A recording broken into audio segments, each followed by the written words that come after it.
Capítulo 37. Jacob se estableció en la tierra de Canaán, donde su padre había residido como extranjero. Esta es la historia de Jacob y su familia. Cuando José tenía 17 años, apacentaba el rebaño junto a sus hermanos, los hijos de Bilhá y de Zilpá, que eran concubinas de su padre. El joven José solía informar a su padre de la mala fama que tenían estos hermanos suyos. Israel amaba a José más que a sus otros hijos, porque lo había tenido en su vejez. Por eso mandó que le confeccionaran una túnica especial de mangas largas. Viendo sus hermanos que su padre amaba más a José que a ellos, comenzaron a odiarlo y ni siquiera lo saludaban. Cierto día José tuvo un sueño, y cuando se lo contó a sus hermanos, éstos le tuvieron más odio todavía, pues les dijo: «Préstenme atención, que les voy a contar lo que he soñado. Resulta que estábamos todos nosotros en el campo atando gavillas. De pronto mi gavilla se levantó y quedó erguida, mientras que las de ustedes se juntaron alrededor de la mía y le hicieron reverencias». Sus hermanos replicaron: «¿De veras crees que vas a reinar sobre nosotros y que nos vas a someter?». Y lo odiaron aún más por los sueños que él les contaba. Después José tuvo otro sueño y se lo contó a sus hermanos. Les dijo: «Tuve otro sueño en el que veía que el sol, la luna y 11 estrellas me hacían reverencias». Cuando se lo contó a su padre y a sus hermanos, su padre lo reprendió. «¿Qué quieres decirnos con este sueño que has tenido?», le preguntó. «¿Acaso tu madre, tus hermanos y yo vendremos a hacerte reverencias?». Sus hermanos le tenían envidia, pero su padre meditaba en todo esto. En cierta ocasión, los hermanos de José se fueron a Siquem para apacentar las ovejas de su padre. Israel le dijo a José: «Tus hermanos están en Siquem apacentando las ovejas. Quiero que vayas a verlos». «Está bien», contestó José. Israel continuó: «Vete a ver cómo están tus hermanos y el rebaño, y tráeme noticias frescas». Y lo envió desde el valle de Hebrón. Cuando José llegó a Siquem, un hombre lo encontró perdido en el campo y le preguntó: «¿Qué andas buscando?». «Ando buscando a mis hermanos», contestó José.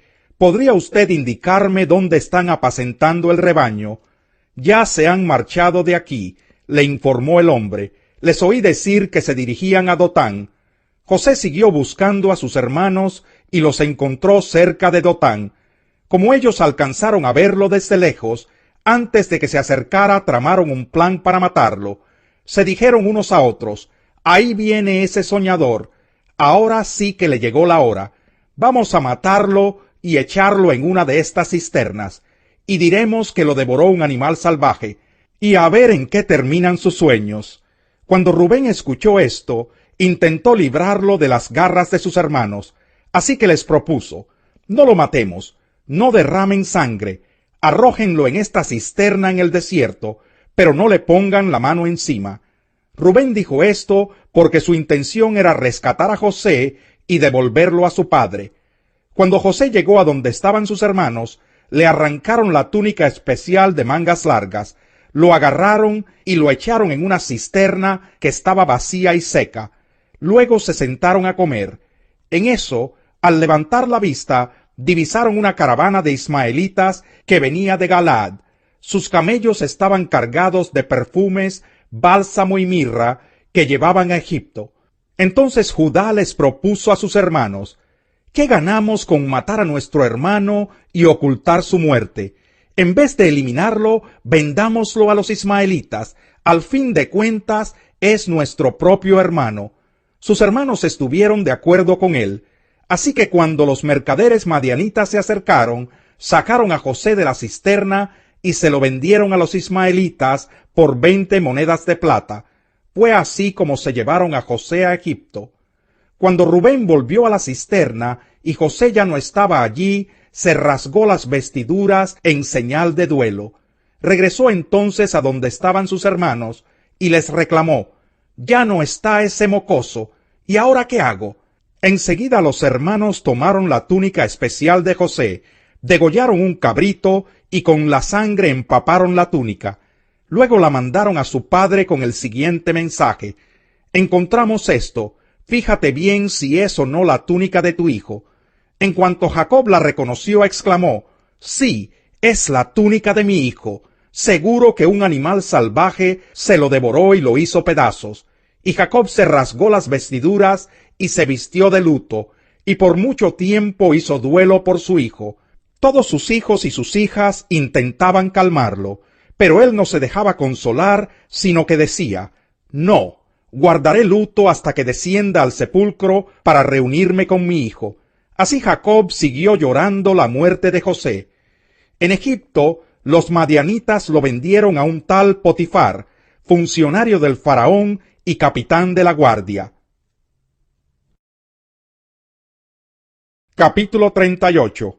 Por esos días Judá se apartó de sus hermanos y se fue a vivir a la casa de un hombre llamado Hirá, residente del pueblo de Adulán. Allí Judá conoció a una mujer, hija de un cananeo llamado Súa, y se casó con ella. Luego de tener relaciones con él, ella concibió y dio a luz un hijo, al que llamó Tiempo después volvió a concebir y dio a luz otro hijo, al que llamó Onán. Pasado el tiempo tuvo otro hijo, al que llamó Selá, el cual nació en Kesib. Judá consiguió para su hijo mayor, una esposa que se llamaba Tamar, pero el Señor no le agradó la conducta del primogénito de Judá y le quitó la vida. Entonces Judá le dijo a Onán: cásate con la viuda de tu hermano y cumple con tu deber de cuñado, así le darás descendencia a tu hermano. Pero Onán sabía que los hijos que nacieran no serían reconocidos como suyos. Por eso cada vez que tenía relaciones con ella, derramaba el semen en el suelo y así evitaba que su hermano tuviera descendencia. Esta conducta ofendió mucho al Señor, así que también a él le quitó la vida. Entonces Judá le dijo a su nuera Tamar: quédate como viuda en la casa de tu padre, hasta que mi hijo Selá tenga edad de casarse. Pero en realidad Judá pensaba que Selá podría morirse, lo mismo que sus hermanos. Así que Tamar se fue a vivir a la casa de su padre. Después de mucho tiempo, murió la esposa de Judá, la hija de Súa. Al concluir el tiempo de duelo, Judá fue al pueblo de Timnat para esquilar sus ovejas. Lo acompañó su amigo Hirá, el adulanita. Cuando Tamar se enteró de que su suegro se dirigía hacia Timnat para esquilar sus ovejas, se quitó el vestido de viuda, se cubrió con un velo para que nadie la reconociera y se sentó a la entrada del pueblo de Enajin, que está en el camino a Timnat.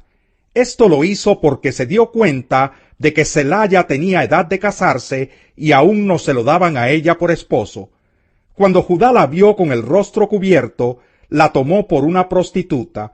No sabiendo que era su nuera, se acercó a la orilla del camino y le dijo: deja que me acueste contigo.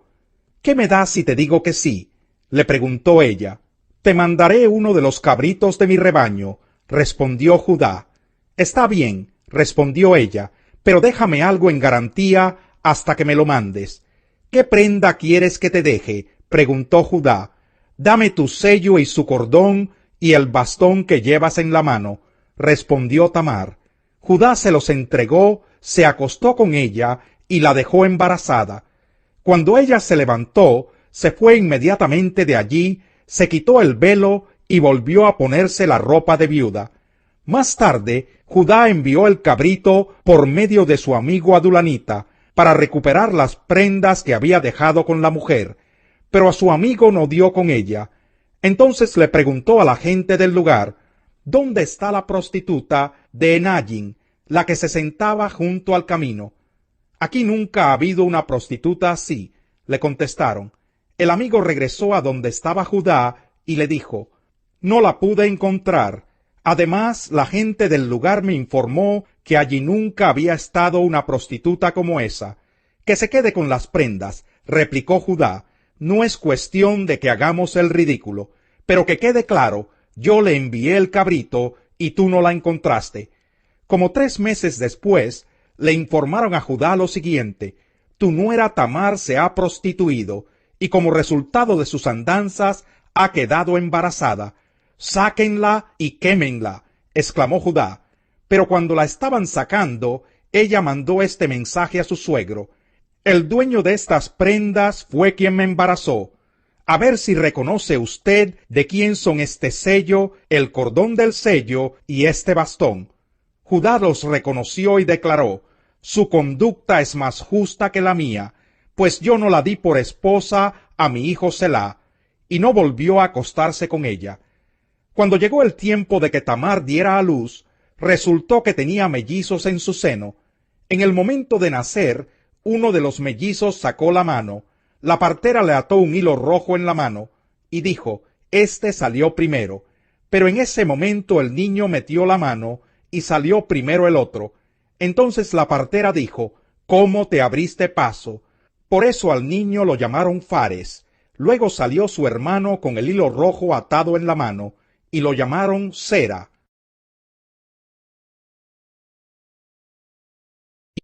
Capítulo 19.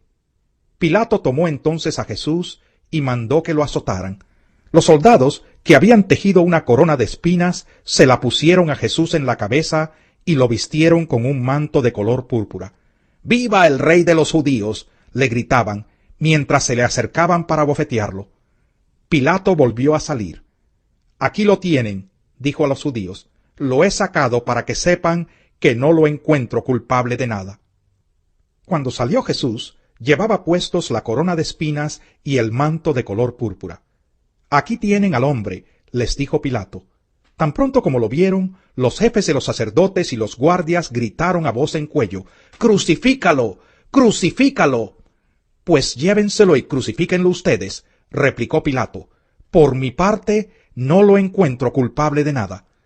Nosotros tenemos una ley, y según esa ley debe morir, porque se ha hecho pasar por hijo de Dios, insistieron los judíos. Al oír esto, Pilato se aterrorizó aún más, así que entró de nuevo en el palacio y le preguntó a Jesús: ¿de dónde eres tú? Pero Jesús no le contestó nada. ¿Te niegas a hablarme?, le dijo Pilato. ¿No te das cuenta de que tengo poder para ponerte en libertad o para mandar que te crucifiquen? No tendrías ningún poder sobre mí si no se te hubiera dado de arriba, le contestó Jesús. Por eso el que me puso en tus manos es culpable de un pecado más grande. Desde entonces Pilato procuraba poner en libertad a Jesús, pero los judíos gritaban desaforadamente: si dejas en libertad a este hombre, no eres amigo del emperador. Cualquiera que pretende ser rey se hace su enemigo. Al oír esto, Pilato llevó a Jesús hacia afuera y se sentó en el tribunal, en un lugar al que llamaban el Empedrado, que en arameo se dice Gabatá. Era el día de la preparación para la Pascua, cerca del mediodía. Aquí tienen a su rey, dijo Pilato a los judíos. ¡Fuera! ¡Fuera! ¡Crucifícalo!, vociferaron. ¿Acaso voy a crucificar a su rey?, replicó Pilato. No tenemos más rey que el emperador romano, contestaron los jefes de los sacerdotes. Entonces Pilato se lo entregó para que lo crucificaran, y los soldados se lo llevaron. Jesús salió cargando su propia cruz hacia el lugar de la calavera, que en arameo se llama Gólgota. Allí lo crucificaron, y con él a otros dos, uno a cada lado, y Jesús en medio. Pilato mandó que se pusiera sobre la cruz un letrero en el que estuviera escrito: Jesús de Nazaret, Rey de los judíos. Muchos de los judíos lo leyeron porque el sitio en que crucificaron a Jesús estaba cerca de la ciudad. El letrero estaba escrito en arameo, latín y griego. «No escribas Rey de los judíos», protestaron ante Pilato los jefes de los sacerdotes judíos. Era él quien decía ser Rey de los judíos. «Lo que escrito, escrito queda», les contestó Pilato. Cuando los soldados crucificaron a Jesús, tomaron su manto y lo partieron en 4 partes, una para cada uno de ellos. Tomaron también la túnica, la cual no tenía costura, sino que era de una sola pieza, tejida de arriba abajo. «No la dividamos», se dijeron unos a otros, «echemos suertes para ver a quién le toca». Y así lo hicieron los soldados. Esto sucedió para que se cumpliera la escritura que dice: «Se repartieron entre ellos mi manto, y sobre mi ropa echaron suertes». Junto a la cruz de Jesús estaban su madre, la hermana de su madre, María la esposa de Cleofas y María Magdalena. Cuando Jesús vio a su madre y a su lado al discípulo a quien él amaba, dijo a su madre: «Mujer, ahí tienes a tu hijo. Luego dijo al discípulo, ahí tienes a tu madre. Y desde aquel momento, ese discípulo la recibió en su casa. Después de esto, como Jesús sabía que ya todo había terminado, y para que se cumpliera la escritura, dijo, tengo sed. Había allí una vasija llena de vinagre, así que empaparon una esponja en el vinagre, la pusieron en una caña y se la acercaron a la boca. Al probar Jesús el vinagre, dijo, todo se ha cumplido.